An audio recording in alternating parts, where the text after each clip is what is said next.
Hello there, and welcome back to the Next Level NP podcast, where we are bridging the gap between traditional healthcare and the root cause whole person approach that so many women are searching for. I am Marcia Jones. I'm a nurse practitioner. I'm certified in functional medicine. After 30 years in the healthcare system and finding myself on the other side of the exam table as a patient, I realized that too many women are being told they're fine while their bodies are telling them a very different story. So this podcast is intended to bring together stories of women that are very powerful, as well as the practitioners who are willing to ask those deeper questions, because your story matters, the symptoms matter, and healing begins when someone finally listens to the woman in front of them. Today, I want to talk to you a little bit about the new frontier in women's healthcare. And, everybody's talking about hormones right now. It's all the buzz. And if you've been, listening in over the last couple of weeks, I've had some amazing guests, and we've been, talking about hormones, from the practitioner standpoint, as well as hormones in breast cancer care. Stories from, women who've been dismissed by providers. And it's been incredible, honestly. I love bringing this and sharing this. And so this week I am just solo by myself, no guest to speak in, but I wanted to do this to kind of pull things together, to give you a little bit more of a history and a background on, where we're going in women's healthcare and why this hormone conversation has changed so much. Because when I say new frontier and I say new beginning, I want you to realize I don't think we're witnessing a trend. I think we're witnessing one of the greatest shifts in women's healthcare in generations. And the truth is, this conversation isn't just about hormones. It is about the woman finally being heard. It's about healthcare evolving to incorporate her story, her hormones, her health, everything, and not just lumping women into one large category of normal ranges. It's about replacing fear around hormones and other health issues with education. That's what I want to do. I'm so passionate about bringing this education to women so they can advocate for themselves, understand what's going on with their bodies, and work with their practitioner as a partner. Because we know that you can get a lot of information on social media, and you've got, all the AI tools now that can spit out a lot of stuff. But nothing is ever going to replace that human connection and conversation. Nothing is ever going to replace that, ability to listen, to hear the story, and to put all the pieces together. Because AI tools, they're wonderful for many things, but they have to be used for what they are, as just a tool. They're not meant to treat women. There is still a huge need for us as nurse practitioners in this healthcare field to listen to the woman's story, to help to guide her and to understand what is happening. Because there's no way that you can put in to Chat GPT or Claude or whatever you're using so specifically all of the things that are surrounding your health for it to give you an accurate answer. That's what we do as nurse practitioners. We listen to the story. We have to understand the whole woman. We have to understand all of the different things that are at play and not just spit out some information about what is recommended for hormones. I'm very passionate about that. And you'll learn, you listen to me a little while, you'll start to see the things that really get me, all fired up. But we had to, for decades, menopause and hormone changes were treated like something women were just supposed to endure. And thank God that is changing, because today women are finally talking about them and the providers are learning more and research is evolving. It's slow. Okay. There's no doubt that it's slow and it's going to take time. But with that progress, sometimes there is more confusion. And like I said, social media is full of opinions. Online clinics promising quick fixes. Now, I do have an online functional medicine clinic and I provide hormone care for women, but I'm not one of those, what do we call them? Big box. We have big box stores now for hormones. That's what we'll call them. And they're just throwing out hormones without getting the story, without getting the full details. And, some prescribers on the other side of the coin, they refuse to prescribe hormones at all. while others are prescribing them without listening to the story. So it's this big mess. You've got the online clinics who are just trying to get that woman a quick fix, and they don't care about the outcome. They're not asking the right questions. And sure, you might get temporary relief, but if you don't fix the underlying problem, that relief is not going to sustain. So yes, I can throw hormones at someone, but if I don't fix their HPA axis, if I don't address that, or I don't address all the things that are happening in their life that led to that HPA dysfunction, then we've got a problem. So how is it you think we got here? And where do you think we're going from here? With all of these things that I'm discussing, where do you think healthcare is going from here for women's health? I think about my grandmother when I start thinking about the trajectory of hormones. So think about this. All right, I'm 51. So my grandmother's generation, they never heard the word menopause. She definitely didn't sit around talking about her hot flashes or brain fog, her insomnia, anxiety, vaginal dryness, or losing herself somewhere along the way. What she did was she did suffer. She suffered with a lot of symptoms and a lot of anxiety. And no one ever said anything to her about progesterone or estrogen. She just had to suffer through what she called the change. She had all kinds of terminology for things like that. But women weren't vocal about hormones. They weren't vocal about their own health. They kept quiet. They just, it just was not socially acceptable to discuss these things, even though they were very real. I mean, my grandmother, she had 8 children. She was married at the age of 14 and started having babies at 14. So we were not talking birth control at that time. She was just lived in a completely different world when it came to women's health and hormones. She was just having babies and dealing with whatever came to be. So then, we move forward a little bit. My mother's generation, leaning off of my grandmother, they didn't talk a lot about women's health. They didn't talk about their periods. They didn't talk about things. They had, again, those little terms for, Flo came to visit, or you might say that time of the month, or, whatever it was, but still it was not mainstream. It's not like now. Now it's out there everywhere. Everybody's on TikToks talking about it.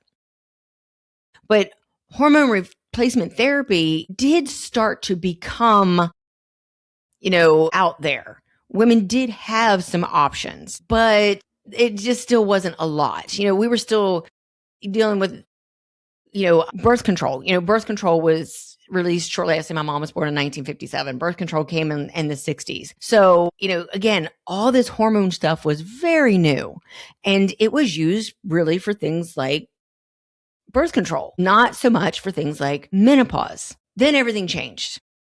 That Women's Health Initiative study was released, and overnight there was fear. Absolute fear replaced hope. Millions of women stopped taking any kind of hormones. Providers became hesitant to prescribe them. And then there was an entire generation of healthcare professionals practicing, when hormone therapy was viewed primarily through that lens of risk, that just stopped. They stopped giving women hope, giving women hormones. We went from this like, oh my goodness, we're not going to have to suffer anymore, to it causes cancer. We got to stop. Everybody's got to stop. But the symptoms didn't stop. There's still such a huge gap from that. There's still so many providers who are stuck on that study that haven't evolved in their understanding as the education is evolving. But then there's the other side of that, where here we are. Now we've gone from not talking about hormones to hormones being everywhere. Now we've got people talking about hormones on Instagram, TikTok, Facebook, celebrities, influencers. You've got online hormone companies, peptides. Everyone has an opinion. But the providers are the ones who are still, unfortunately, stuck in some ways. We still have so much education to do, and we still have two extreme opposite ends of the fence. Some people make it sound as though every woman needs testosterone. Now I'm going back to the influencers. because this is why there's so much confusion with women. And this is the things that I want to bring and help to clear that up. Others say everyone needs progesterone. Some are saying that, hormones solve everything, while others are saying that it's dangerous. And there we go again with women being like, who do I believe? I just want help. I just want relief. And when we look back, something becomes very, very clear. Another major advancement that was controversial. Every advancement has been controversial. Let's remember that. In 1960s, when the FDA approved that first oral birth control pill, and of course, it was revolutionary. For the first time in history, women had control over their reproductive lives. But it was also incredibly controversial. Again, from the healthcare providers, from religious entities, from families. It was all over the map. People questioned whether women should take hormones. Some believed it was going to change society, while other ones were questioning safety. Some believed women shouldn't have that choice at all. Does any of this sound familiar with where we are right now? So today, birth control is considered a routine part of healthcare for millions of women. And history, as we know, has a way of repeating itself. So now the conversation has shifted from birth control to menopause. So if you've ever wondered why hormone replacement therapy is so controversial today, we kind of have to go back to 2002. Like I said, that Women's Health Initiative, often called the WHI. That's when they released the findings that changed women's health care almost overnight. Because all the headlines were focused on, that increased risk of breast cancer, heart disease, stroke, blood clots, with one specific combination of hormone therapy. I want you to pay attention to that piece. One specific combination of hormone therapy was used for this study. No one looked at that. The hormone headlines were the things that were spreading very quickly. Women stopped taking their hormones. Providers stopped prescribing them. And fear replaced the entire rational conversation. So here's what we've learned since then. It all matters. Okay? Hearing the story matters. The Women's Health Initiative was a very important study. It taught us so much. But over the last 2 decades, we've also learned that many of the headlines that people remember did not tell the whole story. The average participant in the hormone trial was 63 years old. Many, many years past menopause. The study primarily evaluated oral conjugated equine estrogen, known as Premarin. Yes, that was made of horse urine. Conjugated equine estrogen, known as Premarin. And then there was a synthetic progestin, known as Provera. So not the full range of hormone formulations like we have available today. Like today we have patches, estradiol patches. We have micronized progesterone. We have bioidentical hormone cream formulations.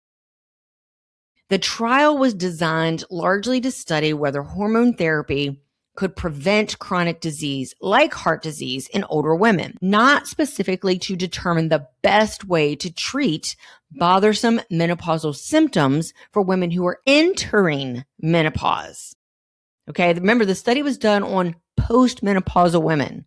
We're looking at women who are having perimenopausal and menopausal symptoms. So we now recognize that the timing matters. So here, okay, for us generation who knows the rest of the story, Paul Harvey, yeah, I'm old. I just remember parts of that from the grandmother. Let me go ahead and validate that. But now we recognize that the timing matters again. So for many women who begin hormone therapy before the age of 60 or within 10 years of menopause to balance the benefits and risks, it can be a very different story than it was for the women who were starting that much later in life. That doesn't mean that the WHI was wrong.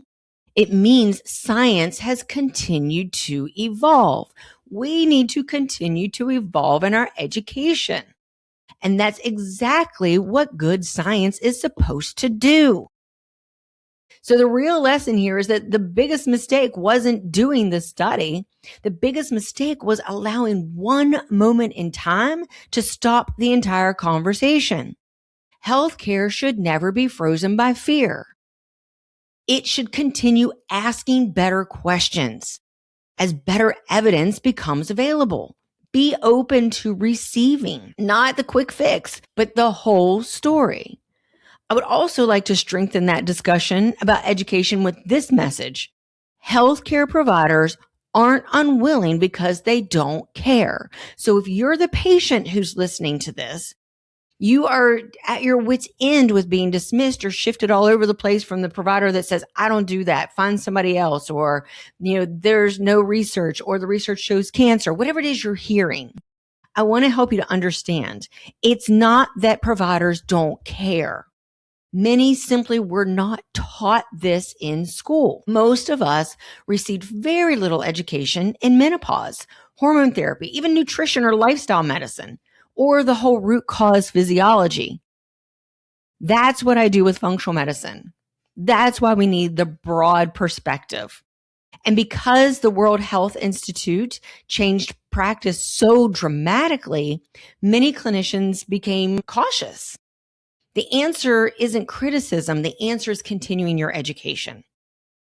That is where Next Level NP came from. That is why I created it, because I have done so many courses and conferences and had so many discussions with nurse practitioners that I felt called to do this, not because traditional medicine has failed women, but because women's healthcare has evolved. Providers deserve practical education that bridges traditional medicine with functional and integrative approaches, so we can confidently care for women in this next chapter that we're entering into. I don't think there's a line that has to be drawn. I think that you have to evolve.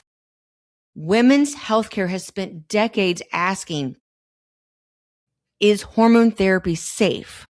But the better question is, which woman, which hormone, which dose, which route, and at what point in her life? That is personalized medicine. And that is the future that we are evolving into. And that is what we do as nurse practitioners. We have to ask the questions. We can't just say hormones don't matter. We know they matter. Again, what hormones, what woman, what dose, what route, and at what stage of her life? That is where we are headed. One size does not fit all. I also want to clear up one of the biggest misconceptions that I hear about people often talk about hormone replacement therapy as if it's one treatment. It's not. Hormone therapy is so broad. Okay. When we're just thinking about hormones as estrogen, progesterone, testosterone, we're missing a huge category, the adrenal axis, the HPA axis. We also have to realize that cortisol and insulin are hormones, and that's another discussion for another time. But remember, different hormones, different doses, different formulations, and different routes of administration. Some are taken orally. I would never take an oral estrogen, ever. It's not meant for us. It is not meant for us. Some hormones are absorbed through the skin, like patches and gels and creams. That is much better for women. And then we also have pellets. Some use hormones that are chemically identical to those that are produced by the human body. Those are called the bioidentical hormones, while others are synthetic or non-bioidentical. So these differences matter because they affect how the body processes the medication, the risks, the benefits for each individual woman, and which option might be appropriate. So for example, an oral estrogen goes through the liver first, while a transdermal estrogen, or that patch or that cream, anything that goes on the skin, bypasses that first pass metabolism, which can influence certain risks and effects in some women. This isn't about saying that one approach is always better. It's about matching the right treatment to the right woman. And if we look at just the benefits that have come out about estrogen therapy alone, if it's done right, and if it's done after validating that there are good detoxification pathways for estrogen, you are going to change a woman's entire life. She is going to see the light again. The heavens are going to open and the angels are going to sing, and she's going to take her life back if it's done correctly. Now, personally, I think that the whole wellness visit needs to evolve to include hormones for women. That is one of my big, movements that I am working on. I want to reach so many providers because we can't talk about wellness without talking about hormones. And that's why I'm starting with nurse practitioners. I've talked to people in the political realm also that we need to change this wellness visit. I'm strongly advocating for that. Women's annual wellness has to evolve because today women receive reminders about their mammograms, their pap smears, their blood pressure, their cholesterol, and colon cancer. That's great. And that's very important. But why aren't we also routinely asking, how are your hormones changing? Are you sleeping? How's your memory? How's your mood? How's your libido? Are you struggling with fatigue? Are your periods changing?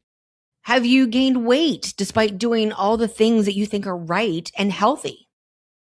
These are the things we need to ask in a woman's wellness visit every year. Because for many women, those are the issues that affect their quality of life every single day. You can have a normal mammogram. You can have a normal blood pressure and cholesterol, but you still feel horrible and your quality of life is affected.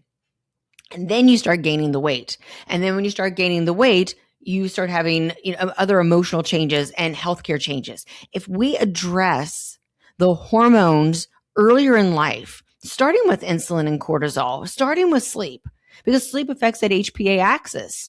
And yes, I know we'll talk about HPA axis on another episode because I'm very passionate about that also. We need to talk about the things that are affecting these women every single day.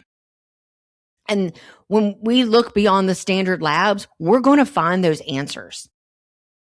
We should think more intentionally about the hormone evaluation. In many routine, care visits, hormone testing isn't ordered unless there's a specific concern. And for hormone testing, it isn't always needed to diagnose menopause. Okay. So there's a lot of issues there. And it's part of what I teach in next level NP courses, is how to look at that, how to look at those labs, because a lot of times you'll hear providers go, well, that's just a snapshot in time. Yes, that is true. But when you look at the big picture, you look at the symptoms, you look at the story, then you can put things together. It is not a direct protocol when we're dealing with a woman. You have to look at all of the things to put the story together. There are many women with complex symptoms where a broader evaluation might be appropriate. Sometimes it's not just estrogen or progesterone. Sometimes it's testosterone. Sometimes it is the progesterone. And progesterone drops in the early phases of perimenopause, which causes anxiety. But instead of checking a progesterone level, we give women anti-anxiety medications that have more side effects. Sometimes it's testosterone. Testosterone is incredible for bone density. Look at the research behind it. It's not mainstream research, but testosterone is more effective in building bone density and improving mental clarity than many of the other treatments that are on the market today. Sometimes the woman's dealing with a thyroid issue. Well, your thyroid is connected to your liver health, your HPA axis. It's connected to your insulin levels. Thyroid isn't just about that TSH. You have to do a full thyroid panel and you have to know what you're looking for. Sometimes it's iron. When was the last time you checked a woman's iron in her regular exam? That will tell you a lot. Sometimes your vitamin D or B12 are off. I check all of these in my annual exam. Sometimes cortisol patterns or other contributors to stress response needs attention. It all depends on the clinical picture. The point isn't to order every test for every woman. The point is to ask the better questions and individualize that evaluation. I say that I do have a standard panel. I do. Because you have to. You don't want to keep sending them back, but you need to listen to the story first. Get the basic panel. If there's nothing there, then you go digging deeper based on the story. But remember, hormones don't work in isolation. And one of the biggest shifts in my own practice came when I stopped looking at them in isolation because I was just trying to check off the boxes. We can't just check off the boxes. We have to look deeper. Hormones don't exist in a vacuum. They're constantly interacting with other systems in the body. Stress, sleep, nutrition, movement, insulin, metabolic health, gut health, thyroid function, inflammation. These should be a part of our healthcare with women. So when I say women's health, I don't mean just women's hormones. I want to talk about women's health, and that's what I teach on.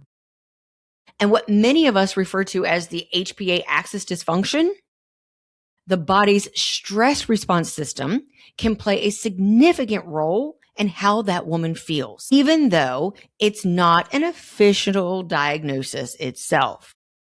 If we only look at estrogen, we miss the bigger story. I truly believe we are standing in the middle of a revolution in women's healthcare.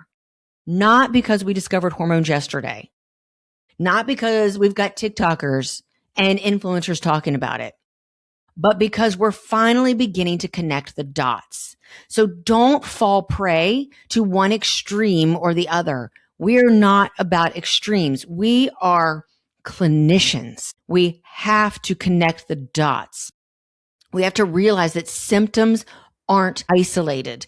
Brain fog isn't separate from sleep. Sleep isn't separate from stress. Stress isn't separate from metabolism. And metabolism isn't separate from the hormones. Every single thing is connected. That is a very different way of thinking than simply treating one symptom or one diagnosis at a time. This is where healthcare needs to go. This is where we revolutionize the way we look at women in healthcare. And I'm not trying to single you out, fellas. Men need the same approach also, but I specifically focus on women. And this is why I created Next Level NP, not because providers aren't doing their best, but because many are asking more practical questions. They want more tools. They want to understand. They want to be able to answer the questions when the woman who saw something on TikTok comes into the office and quotes TikTok. It drives me insane, but it's the world that we live in. They want to understand hormones. Your patients want to understand hormones. They want to go beyond the basics. And nurse practitioners, you as the provider, you want to have more confidence in interpreting those complex cases. I get it. Because when they throw 20, 30 symptoms at you once because they saved it all up for years, you're like, whoa, okay, where do we start? This doesn't check a box. And unfortunately, too often, practices ask women to give you 1 to 2 symptoms at a time and come back in 4 to 6 weeks or more. Come on, guys, we can do better than that. You need to understand thyroid physiology, insulin resistance, nutrition, gut health, HPA axis, inflammation, and how all of these systems interact. What influences the other? Because when you look at each of these things in isolation, you are missing the point. You're going to continue to go in circles instead of truly helping the woman and giving her hope. That's what I teach in the mentorship programs, my women's health and intensive retreats, and my educational community. My goal isn't to replace traditional medicine. My goal is not to convert everyone to functional medicine. My goal is to bridge that gap between conventional care and a more comprehensive, evidence-focused approach that sees the whole woman. That's what it's about. Seeing the whole woman and connecting the dots to things that you didn't learn in your standard education. And that's okay because things are evolving. Trust me, when I talk about gut health, you either know about it or you don't. You either believe it or you don't. And then once you start to get a taste of what you've seen, if you hear stories about it, the little seed starts growing and you're like, well, maybe there is something to this. I want to plant the seed. And I want you to remember in all of this that the real problem isn't hormones. The real problem is that women don't know who to trust. One provider says no, another one says yes, an influencer says something completely different, a friend had an amazing experience, someone else had a terrible one. Meanwhile, this woman is sitting in front of us simply wanting to feel like herself again.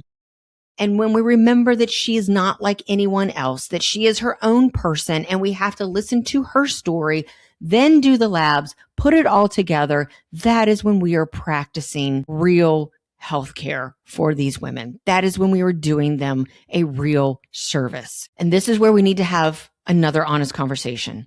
This isn't about blaming practitioners. It's about recognizing that our healthcare system hasn't evolved as quickly as a woman's needs have. For decades, women's healthcare focused on pregnancy, contraception, pap smears, breast exams, and mammograms. All of those are incredibly important. But somewhere around that age of 40 or 45, the conversation gets stopped. Our annual wellness becomes checklist. Blood pressure, weight, cholesterol, maybe the pap smear, maybe the mammogram. But how often are you asking those questions about sleep, focus, memory? How's your relationship? Do you still enjoy intimacy? How's your mood? Do you recognize yourself anymore? Those aren't extra questions. Those are women's health. That's the way I like to practice. That's the way women want us to help them, not in a 15-minute in and out, give me 2 symptoms. Your insurance only covers this, or this. Women are willing to go the extra mile for someone who can give them hope. Every single day, about 6,000 women in the United States enter into menopause. And that's not counting the ones who are in perimenopause. That's over 1.3 million women every year. Today, there are approximately 63 million women in the United States over the age of 50, making menopause one of the most significant health transitions happening in our country right now. Yet many women still say they don't feel informed about menopause and believe it's often dismissed. Think about it. Half the population will experience menopause. Yet so many women still feel completely unprepared, and so do practitioners. And there's something else I think most women don't realize. Most healthcare providers didn't receive the extensive menopause education during their formal training. This isn't because they don't care. I can't say that enough. It's because the education hasn't kept pace. Most providers right now graduated before today's evidence existed. Others simply haven't had the opportunity for the additional training. Healthcare changes quickly. Hormones change quickly. We should expect providers to continue learning, not because they failed, but because medicine evolves. That's true in every specialty. And I don't believe we have to choose between traditional and functional medicine. I truly believe we need both. Traditional medicine saves lives. It diagnoses disease. It manages emergencies. It performs miracles every single day. Functional and integrative medicine ask different questions. Why is this happening? What's driving inflammation? How are hormones interacting with insulin? How does stress affect cortisol and thyroid function? How does gut health influence estrogen? Are nutrient deficiencies contributing to the symptoms? What happened in this woman's life before the symptoms began? Oh, there's a question.